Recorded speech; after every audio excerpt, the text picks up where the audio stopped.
Assalomu alaykum, hurmatli brifing ishtirokchilari. Bugungi brifingimiz viloyat soliq boshqarmasi va hududiy soliq idoralariga joriy yilning o'tgan davri mobaynida kelib tushgan murojaatlar va ularni hal etilishi yuzasidan axborot berib o'tamiz. Jami 2911 ta murojaat kelib tushgan bo'lib, shundan viloyat soliq boshqarmasiga 363 ta, hududiy soliq idoralariga 2548 ta murojaat kelib tushgan. Jami 2911 ta murojaatlardan 367 tasi O'zbekiston Respublikasi virtual va xalq qabulxonalari orqali, 16 tasi O'zbekiston Respublikasi Bosh vazirining tadbirkorlik virtual ofis qabulxonalari orqali, bittasi ishonch telefoni orqali, 114 tasi rahbar qabuli bo'lsa, 2413 tasi bevosita yuborilgan murojaatlardir. Ular elektron tarzda kelgan bizga. Murojaatlarning 1982 tasi qanoatlantirilgan, ya'ni ijobiy hal etilgan va 748 tasi bo'yicha tushuntirishlar berilgan.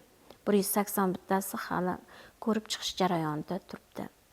Murojaatlar tarkibiga qaraydigan bo'lsak, murojaatlarning asosiy qismi soliqlardan ozod qilish va imtiyozlar qo'llash, tadbirkorlik faoliyatidagi qonunbuzilishlar, qo'shilgan qiymat solig'i bo'yicha ortiqcha mablag'ni qaytarish va boshqalardan iborat.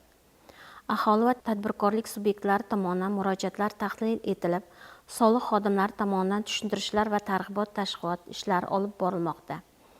Ommaviy axborot vositalarida chiqishlar qilinmoqda.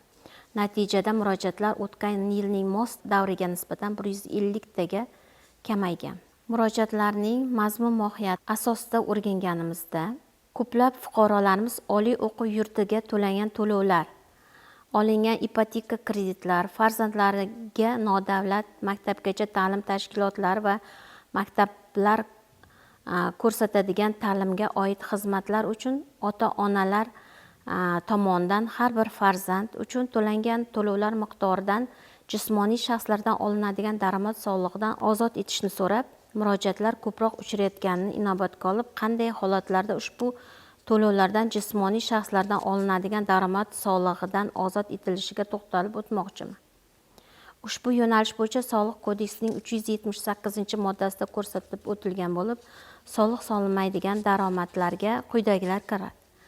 Farzandlariga nodavlat maktabgacha ta'lim tashkilotlari va yoki maktablar ko'rsatadigan ta'limga oid xizmatlar uchun ota-onalar tomonidan har bir farzand uchun, shuningdek 3 yoshdan 18 yoshgacha nogironligi bo'lgan bolalar uchun kunduzgi parvarish xizmatidan foydalanadigan ota-onalar, ularning o'rnini bosuvchi shaxslar tomonidan har bir farzand uchun to'lanadigan oyiga 3 million so'mgacha bo'lgan to'lovlar, O'zbekiston Respublikasining professional va oliy ta'lim tashkilotlarida ta'lim olish, o'zining farzandlarining, shuningdek 26 yoshga to'lmagan erining, xotinining ta'lim olishi uchun to'lov.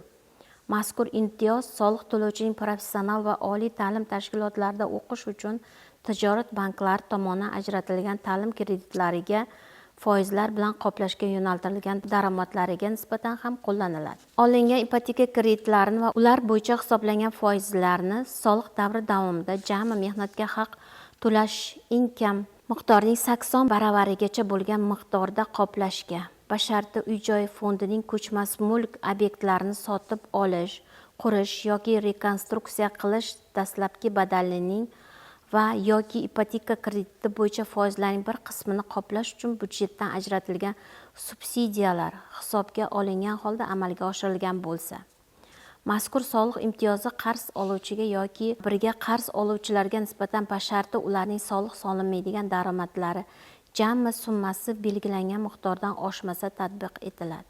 Bunda yosh oila va er-xotinning olgan ipoteka kreditlarini hamda ular bo'yicha hisoblangan foizlarni to'lashga yo'naltirilgan ish haqiga va boshqa daromadlariga nisbatan soliq imtiyozi er-xotin yoki ularning biri belgilangan yoshga to'lguniga qadar ushbu xat boshida byudjetdan ajratilgan subsidiyalar bo'yicha belgilangan shartlar inobatga olinmagan holda qo'llaniladi.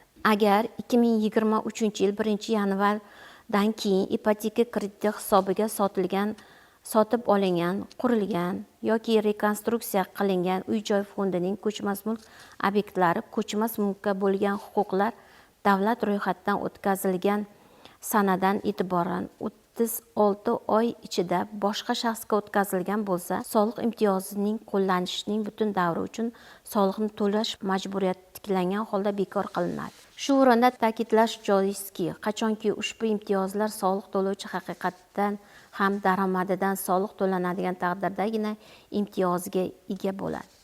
Qo'shilgan qiymat solig'i bo'yicha tadbirkorlarimiz shuni bilishlari lozimki, qachonki tadbirkorlik subyekti yuqori toifada bo'lganda, ya'ni 3 ta AA toifasidagi tadbirkorlik subyektlarida hosil bo'lgan ortiqcha to'lovlar bir kun ichida hech qanday tekshiruvlarsiz qo'shilgan qiymat solig'idan ortiqcha tadbirkorlik subyektining hisob varag'iga qaytarib beriladi.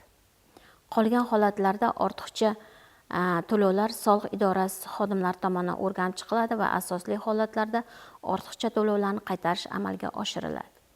Shuningdek, tadbirkorlik faoliyatidagi qonunbuzarliklar bo'yicha tushgan murojaatlar bo'yicha shuni ta'kidlash lozimki, albatta tadbirkorlik subyektlari xaridorlarga xarid qilgan tovarlar, mahsulotlar uchun hisob-kitob cheklarni bermaslik holatlari natijasida o'tkazilgan sayyor soliq tekshiruvlari yuzasidan taqdim etilgan murojaatlar natijasida qo'llanilgan moliyaviy jarimadan norozi bo'lgan holatlar mavjudki, bunday holatlar tadbirkorlik subyektlari tomonidan yashirin iqtisodiyotga yo'l qo'yayotganligidan dalolat berib, har bir xaridorga hisob-kitob chekini berish lozim bo'ladi. Albatta, qonun buzilishlarga yo'l qo'ymaslik uchun barcha yakka tartibdagi tadbirkorlarimiz hamda o'zini o'zi band qilgan shaxslar o'z faoliyatlarini bugungi kunda yaratilgan elektron platformada olib borishlari, daromadlardan soliqlarni to'liq va o'z vaqtida hisobotlarda ko'rsatib to'lashlari lozim bo'ladi.